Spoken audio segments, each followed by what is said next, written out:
Dear students, good morning. Welcome to Law Excellence IAS. Let us start the discussion on today's newspaper, that is 24th August 2020. The first article for discussion is Thinking Through Nepal Policy. In this article, we will discuss about the recent cartographic issue between India and Nepal. You know that Nepal released a new map with constitutional amendment and parliamentary approval claiming certain part of territory of India. The basis for this discussion is Sugali Treaty of 1815. According to this particular treaty, the King of Nepal then has renounced all his territories west of Kali River. So what is this west of Kali River? That is what is the question of debate over here. West of Kali River is interpreted by Nepal as the origin of the tributary of Kali River rather than origin of the river per se. So that's why it wanted to push the line further west so that it can get 400 square kilometers of territory more from India.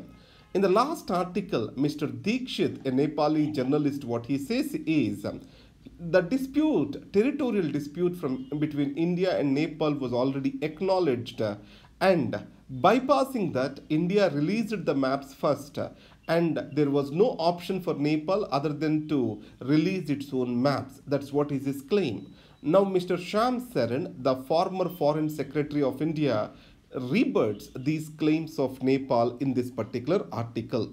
What he says is, the Sugali Treaty of 1816 is interpreted to its advantage by Nepal, changing the history.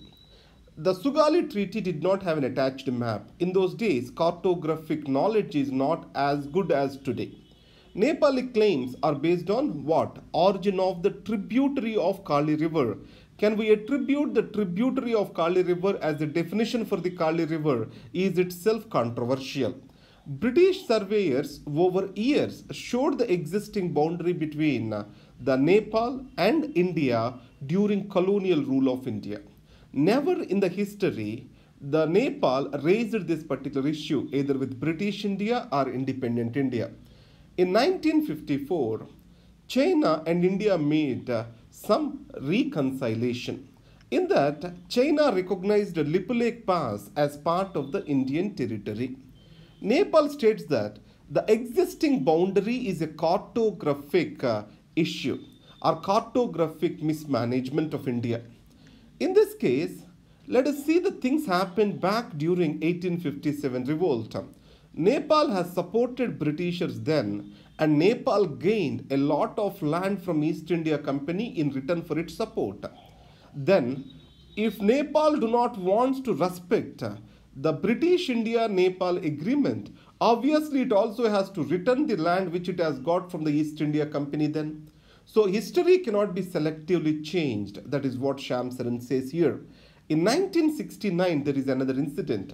Then the Nepali Prime Minister, with instance of China, has asked the India to withdraw 17 border posts in Nepali villages. You know that Nepali border is also protected by Indian Army then. Now, in this 17 villages list, these two, that is Lipulek and Kalapani, did not figure. It means 1969 also it is not the issue when Nepal wanted Indian Army to withdraw from its posts on its border.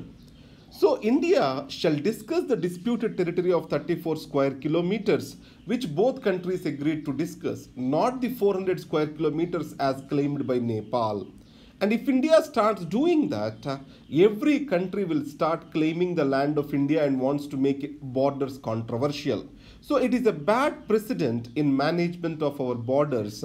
That is what Shyam Saran claims. So remember Treaty of Sugali, and India has to continue goodwill people-to-people relations with Nepal, but it has to strongly reject the Nepalese claim for Indian territory. These are the take-home points. The next article is very important. It is more evidence of India's food security. In GS paper 2, poverty and hunger topic is there. That's where this particular report you can claim to get your marks. This is SOFI report, SOFI report, State of Food Security and Nutrition report, given by the World Food Program. It has two important variables which have been estimated. One is prevalence of undernourishment. For this, they depend upon consumption surveys conducted by the governments in respective countries. Second is prevalence of moderate and severe food insecurity. It is based on food insecurity experience scale. So people will be asked about the sense of loss of not having food, or the people are asked about are there any times they slept hungry. Like this questionnaire, they conduct the survey themselves and they try to plot the countries. India accounts for 22% of global food insecurity burden. This report claims that highest food insecurity burden in the world lies in India.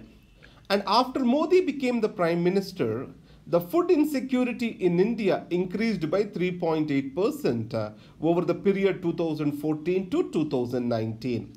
Then, what are the reasons they are stating?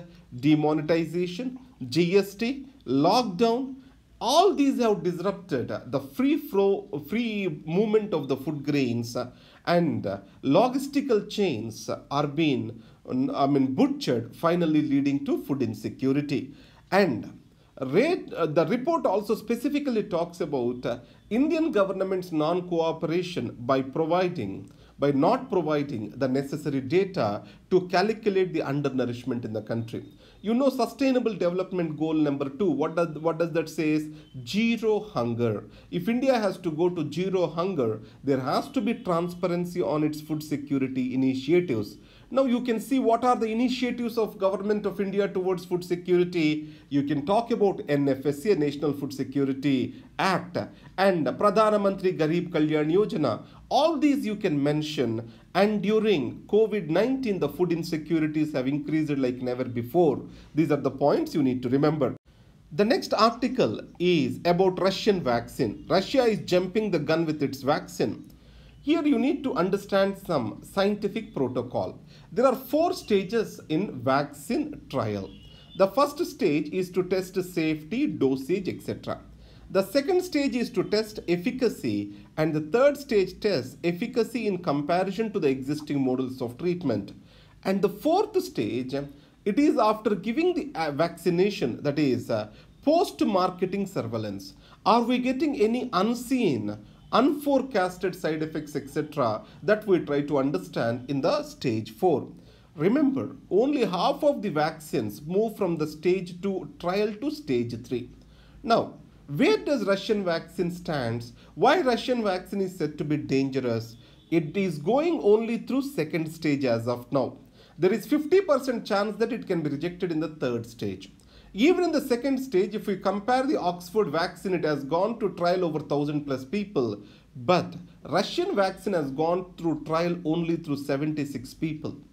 And second is, no data is been published. Data on safety, efficacy, and then dosage, nothing is been published.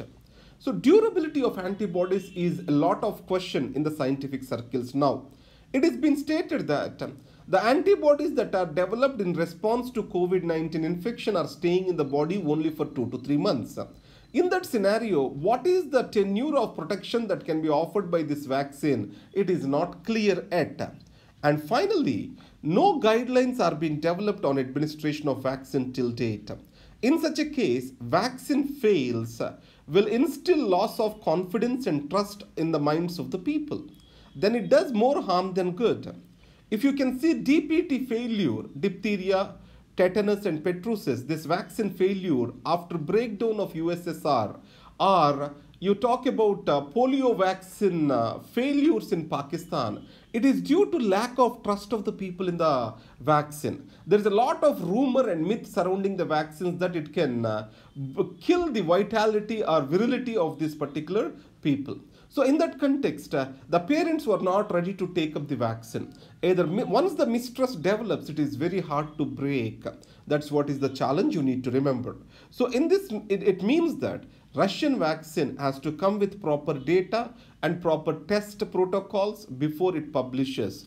If not, Russia's race to develop a vaccine can be dismissed as vaccine nationalism and to make few quick billions of money using this pandemic as an advantage. The next article is Women Uninterrupted. What are the reproductive rights of the women? First, you need to question yourself this. Now, The decision either to carry a child or not, decision to conceive, decision to take up abortion, decision to use a contraceptive, decision to mate, all these are called sexual and reproductive rights of women. India has duly recognized the reproductive rights of women and made contraceptives available. The biggest success of the National Population Policy of India is making these contraceptives available throughout the length and breadth of the country. And a report has come up, that is Foundation for Reproductive Health Services in India. As per its report, COVID-19 and lockdown have affected the reproductive rights of the women. Access to abortion, access to contraception, all these are being deprived for women. What can be the reasons? Lack of transport services or preoccupation of the healthcare amenities with the COVID-19. All these are cited as a reason. So the COVID-19, whatever the pandemic or any other emergency, shall not deprive the women of their reproductive rights. This is what is being stated in this article. The COVID-19 and lockdown, these have proven to be fatal to women. Domestic violence has increased, sexual violence has increased on women, and added to that, reproductive access or reproductive rights are being undermined for them. These are the points we need to talk about. The next article is failing on fires. This is about recent fire accident in Sri Sailam power project. You know that there are many protocols, safety measures which are been there. In spite of that, 9 valuable lives are being lost. And after lockdown and unlockdown period, we are seeing a series of fire accidents across India. In this context, lack of standard operating protocols and also quick evacuation methods, all these are endangering the lives of the people. So this article emphasizes that safety protocols shall be the first before taking up any project, and ensuring the safety protocols and standard operating procedures shall be taken up in every power plant, and safety audits have to be done regularly. So the safety audits and training of the people have to be done regularly. That is what emphasis over here. The next article is Info Panel brought down waiting time for appeals. This is about Telangana's Information Commission's success, which you can use as a case study.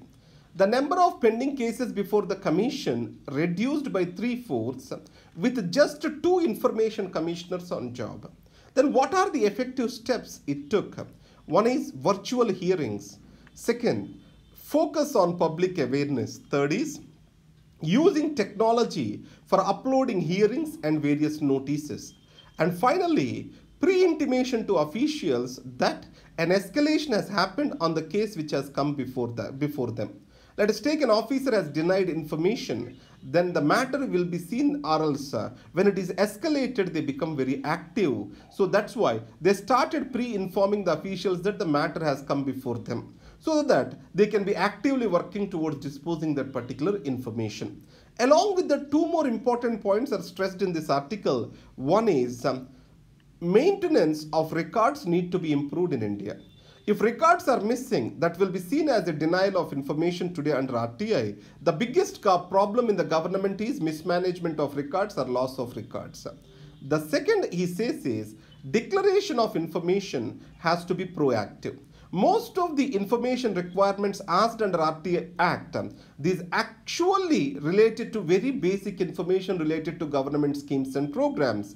If this has been pre-disclosed, proactively disclosed, the load on the commission and the officers will dramatically come down. So you can use this particular case study to improvise your answer. Finally, the COVID-19 news. The COVID-19 unlikely to abate soon, that's what experts say. The first thing is the vaccine takes at least 3 more months to come. Second, India has failed on few fronts in its fight against COVID-19. So in hindsight, every one of us are wise. In this context, what CMC Velure's Chief Medical Officer says is, India could have been vigorously and rigorously tested from very beginning the cases. If it has been done, the contact tracing could have been worked out and we would have controlled the infection. That is what has been stated. Finally, thank you very much. Have a great day.